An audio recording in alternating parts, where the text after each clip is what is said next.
I tend to avoid making videos critical of people who are ostensibly batting for the same team, because it just leads to a world of agony, pain, downvoting, insulting and all the rest. It's simply not worth it. It's not worth wasting time on, to be honest. Just as an example of that, I've frequently been tempted to make a video exposing a notorious snake oil salesman who has quite a large audience on an alternative video platform, and I've always avoided doing it, and I won't be doing it, even in the face of people saying to me, why don't you do that? Why don't you expose him? I say, there is no point. People aren't interested in learning new stuff. They're interested in having their current biases and prejudices reconfirmed to them. That's just a fact of internet life, and it makes any such video a complete waste of time.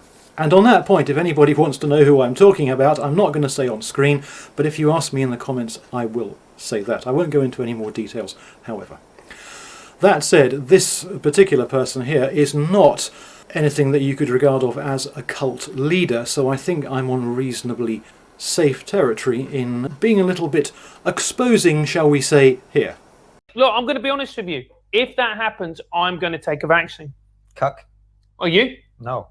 I'm never taking the vaccine. And the more they push it, the less likely I am to take it. I'm not taking the vaccine on principle. That is a clip from a trigonometry video from July last year.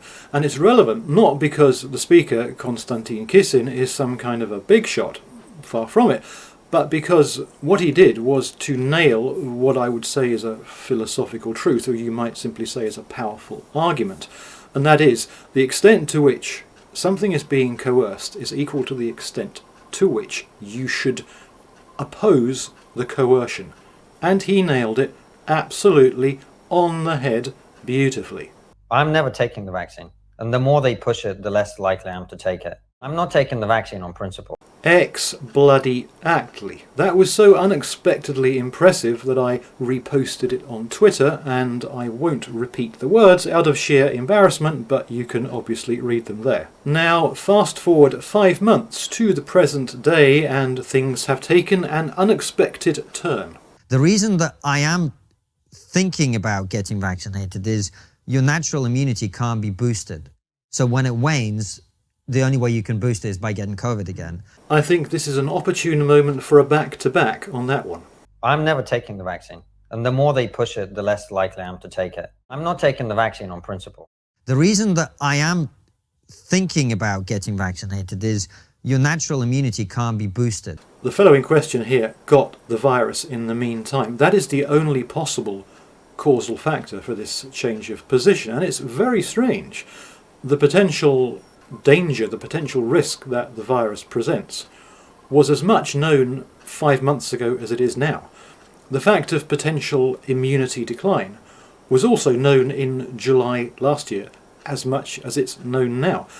There is nothing now which is materially different. And in the first place, never is an absolute statement in itself. And even without the word never, again, there is no material difference between July last year and now. Nothing is different. If I say, come hell or high water, I will not renege on my principles, some form of hell or high water materializes, I renege on my principles. Well, I reneged because hell or high water came. Yeah, but you did say you weren't going to renege come hell or high water. So this is quite curious, but whatever. I have now unsubscribed from all the relevant entities. Other people are obviously entitled to do as they please. I think I've managed to avoid being at all personally rude in this video, although I've been critical, and critical at a pretty core level, although I think the video clips themselves are more critical than anything I could actually say about them. If you want to have a positive takeaway from this very short video, I would say it should be what I said above, which is what he said in the first video clip. The extent to which you are being irrationally or unreasonably coerced into doing something is equal to the extent to which you should reject the coercion. How you exactly define irrational or unreasonable is up to you, but once you have defined it and it's present in your opinion, then you should reject the coercion. At least you should do assuming you have a moral or an ethical compass of some description. I'm never taking the vaccine. And the more they push it, the less likely I am to take it. I'm not taking the vaccine on principle. The reason that I am thinking about getting vaccinated is your natural immunity can't be boosted.